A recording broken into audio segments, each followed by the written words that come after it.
Hi friends, this video is on article published in today's The Hindu newspaper editorial page. Today's date is 7th of July.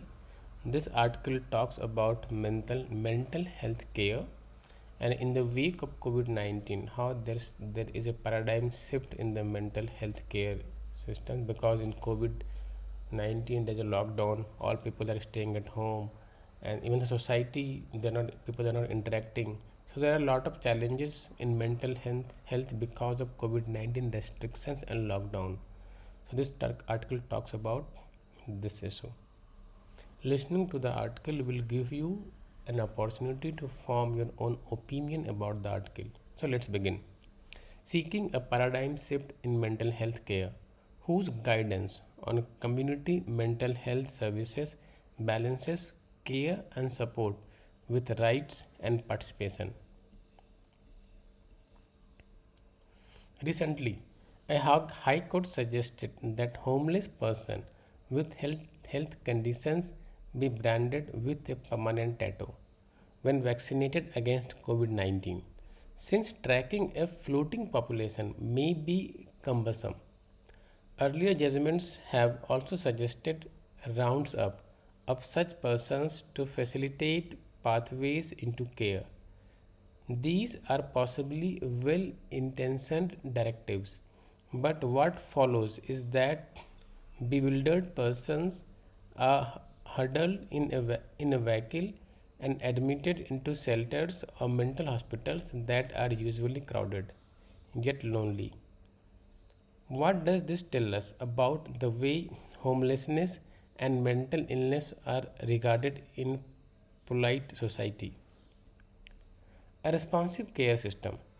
Persons with mental health conditions need a responsive care system that inspire hope and participation, without which their lives are empty. In many countries, persons with severe mental health conditions live in shackles of their homes, in overcrowded hospitals, and even in prison. On the other hand, many persons with mental health issues live and even die alone on the streets. Three losses dominate the mental health system narrative: dignity, agency, and personhood. Far-sight changes in policy and laws have often not taken root, and many laws fail to meet international human rights standards. Many also do not account for cultural, social, and political context, resulting in moral rhetoric that doesn't change the scenario of inadequate care. Society's responses are often based on conditioning and perceptions, often verging on visceral form of prejudice. This results in an othering the person who seem different from dominant groups. Hence, even well intentioned judgments could set up unintended negative, even grave consequences. There is also the social legacy of the asylum and of psychiatry and mental illness itself that guides our imagination in how care is organized. Historian Sarah Ann Pinto, in her account of the lunatic asylum in colonial Bombay, wrote that doctors interpreted a patient's refusal to wear clothing as a sign of morbidity, and clothing became a way of civilizing the savage, the violent Indian man, and the promiscuous Indian woman. Individual individual preference and indigenous culture were substituted with what the colonizer thought was appropriate. Similarly, medieval London boasted of a hospital for the care of persons with mental illness, St. Mary of Bethlehem, which soon turned into Bedlam or poorhouse with a sight of shocking atrocities. We must understand mental health conditions for what they are and for how they are associated with disadvantage. These situations are linked, but not always so. Therefore, all the distress can be medicalized. It is against this complex background of distress arising out of medical conditions that form inequitable social systems of good intentions and calamitous consequences that we welcome the guidance on community mental health service recently launched by the World Health Organization. The guidance, which includes three models from India, addresses the issue from the same side as the mental health service user and focuses on the co production of knowledge and on good practices built around the key themes of crisis services, peer support, supported living, community outreach, hospital based services, and comprehensive mental health service network. Drawn from 22 countries, these models balance care and support with rights and participation. A Afia House in the US is driven by peers and offers respite to persons who have significant emotional or mental distress. People can stay for up to 7 nights when they are connected to networks that support recovery. Services are non coercive, and persons can opt to stay on leave based on discussions with peer supporters. Tupu Ake, a New Zealand based recovery house service, welcomes guests from various ethnicities.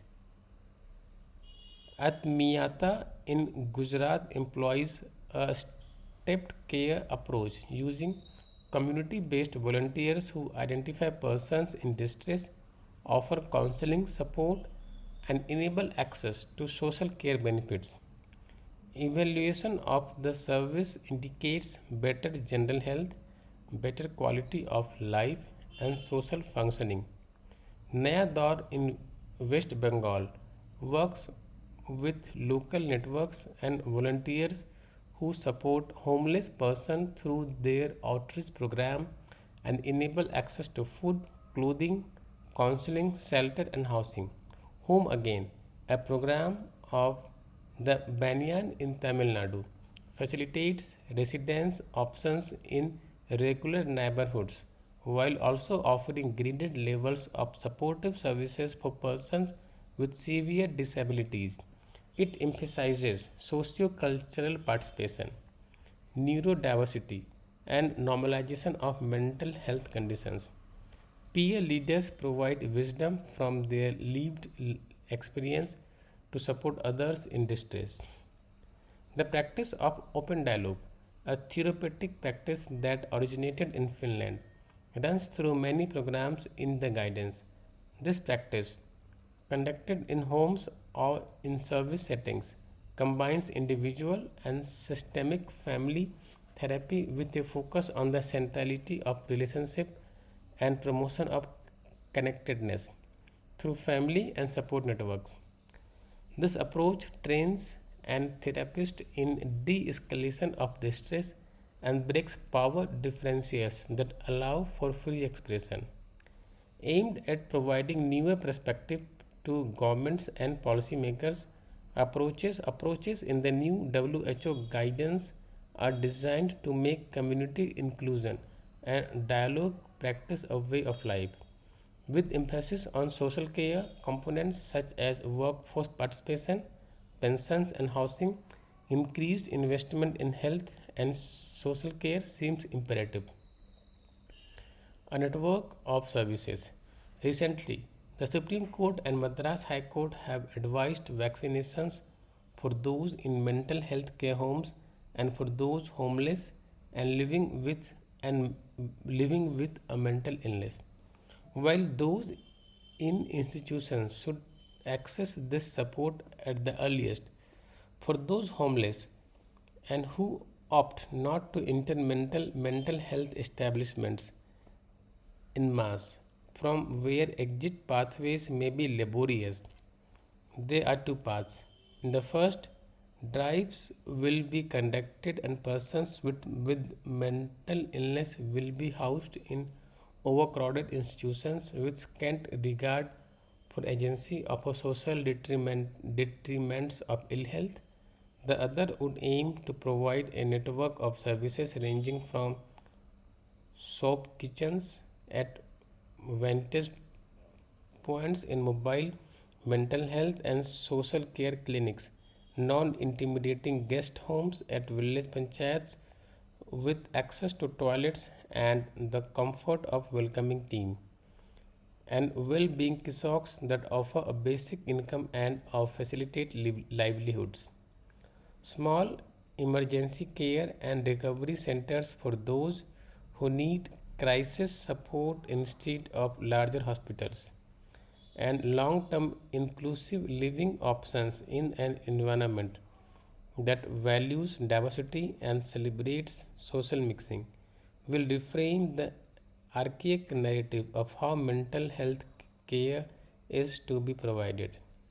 With a strong health system, Tamil Nadu is well placed to demonstrate it through pilots and an exclusive policy for homeless persons with mental illness that political intent, good governance, and creative thinking can solve complex problems and cater to needs of the ultra vulnerable. Meanwhile, a mental health service user whom we met interpreted her tattoo as "We are all one." If we can learn to be on the same side as the mental health service users, it seems possible that we can learn to respect human diversity. About the author, Vandana Gopikumar is co-founder the Banyan and the Banyan Academy. Kesav Desuraju serves on the board of the Banyan Academy and was Union Health Secretary, Government of India.